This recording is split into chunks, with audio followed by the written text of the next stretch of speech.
Oke, please ya. Ya. Ya, oke, siap. Aku yang ini ya, ya. Pagi hari ini boleh ceritain nggak kenapa bisa kepikiran bagi-bagi makanan di pesawat demi biar menjaga anaknya biar nggak nangis gitu? Ya kita kan ngaji beragama harus jadi tambah baik ya, tambah manfaat. Karena kalau sekedar beragama cuman tambah banyak ruku sama sujudnya, ya orang Jepang bisa bikin robot yang ruku sujud 24 jam. Tapi dia ada orang terluka, celaka, ya nggak bantuin ya, robot soalnya.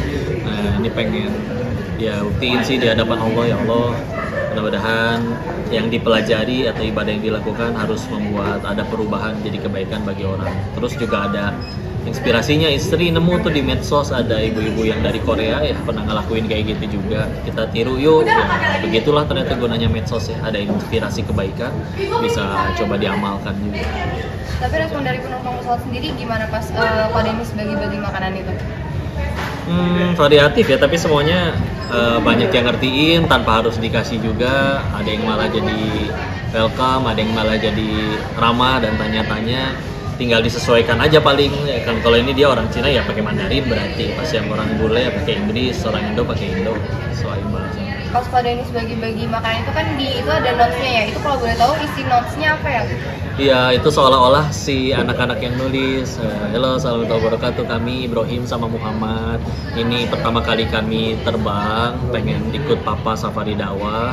Maka kalau kami nanti berisik, ngeganggu, kami mohon maaf ya. Ini ada sedikit pemberian, mudah-mudahan bisa diterima dengan baik dan maafin kami kalau kami ngeganggu perjalanan kalian. Itulah kalau diterjemahin. Oke, tapi selama flight itu si kembarnya ada rewel sendiri nggak sih? Pasti ada sih, terutama kan ketika haus, udah gitu berarti harus pompa ASI lagi dulu pakai yang portable, ganti popok, dan drama-drama kayak gitu pasti ada ya, karena pertama kali juga dengan bunyi yang juga mungkin berisi, cuaca nggak bisa kita atur, AC-nya terserah kita juga kan, jadi diakalin aja, dijagain. Tapi gimana sih kok pertama kali rasanya bawa anak kembar flight pertama itu kan pasti ribet ya, kok banyak prepare itu gimana sih? Iya, ya mereka punya satu koper sendiri jadinya khusus buat peralatan mereka, terus dianggap jadi amal soleh aja deh, ini kan titipan dari Allah, harus dijaga benar-benar, disiapin semuanya. Agak takut juga, takut entah mungkin sakit atau gimana, tapi ya lagi pengen memperbanyak kenangan indah sama mereka aja, terus mulai mengenalin mereka di dakwah, di kajian, untuk selalu ikut, untuk mulai pelan ngikutin, mudah-mudahan kedepannya bisa jadi penerus dakwah. Tapi kalau di sini sama istri pakai sus gitu nggak, satu anak satu orang gitu? Tadinya benar-benar kami ya, terus sama juga ada orang tuanya istri ikut benar-benar tinggal di rumah untuk bantuin, tapi akhirnya untuk supaya menjaga, memudahkan, akhirnya ada Wibi juga sih yang bantuin untuk supaya, tapi tetap yang ngurus semua dari Teh Yunda. Dia kayak bantuin buat ini botolnya nih, ketika akhirnya sudah habis dipakai kan harus dicuci, dibersihin, disterilin, masukin ke alat pensteril, bantuin yang gitu-gitu semua. Karena kalau misalnya semuanya juga Teh Yunda sambil nyuci atau nyetrika atau apa, saya juga lagi gajian, lagi keluar, kan nggak mungkin semuanya diurus sendiri. Oke, terus di umur yang 5 bulan ya kok berarti? Iya, 5 bulan mereka. Udah bisa apa aja sih kok si kembar ini? Udah mulai ini ya, Tamita yang dibalikinnya udah tambah lama, udah mulai berusaha balik sendiri, mulai bawel, ngomong-ngomong terus walaupun dia gitu gituan aja ya.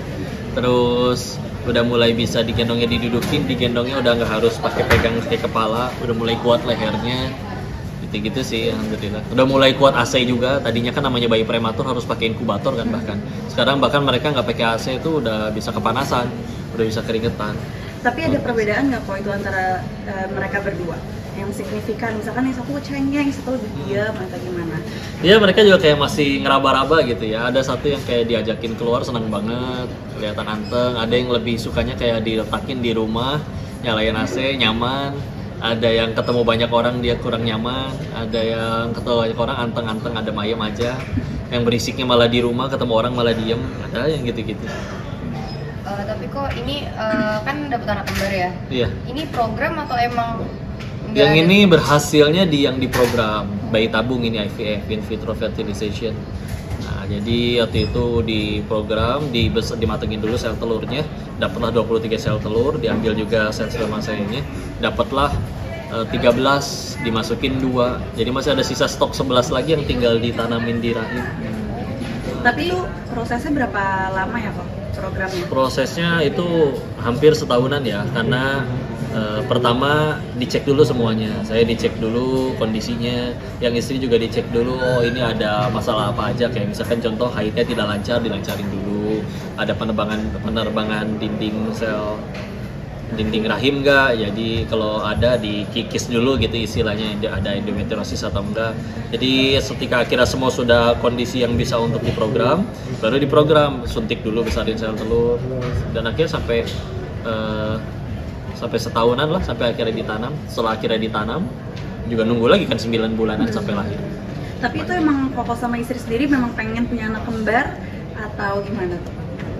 Kita sebetulnya waktu itu sudah apa aja ya, tapi ternyata ya dimasukin 2, memang sengaja dicoba dimasukin 2, dan prediksinya mungkin kata dokter waktu itu bisa jadi mungkin luruh 1, jadi yang bertahan sampai lahir 1 doang ya, tapi bertahan dua-duanya.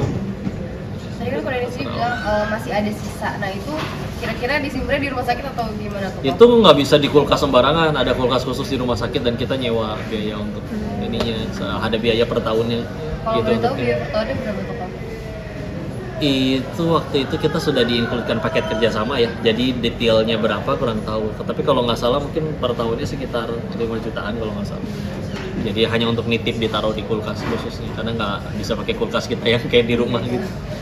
Berarti untuk rencana kedepannya masih ada lagi ya kok keinginan untuk menambah lagi? Pengen, bahkan kalau bisa mudah-mudahan semuanya bisa terlahirkan, atau juga pengen yang benar-benar lahir dengan cara ya tanpa IVF lah, yang benar-benar normal gitu orang bilang istilahnya, tapi ya terserah Allah semua.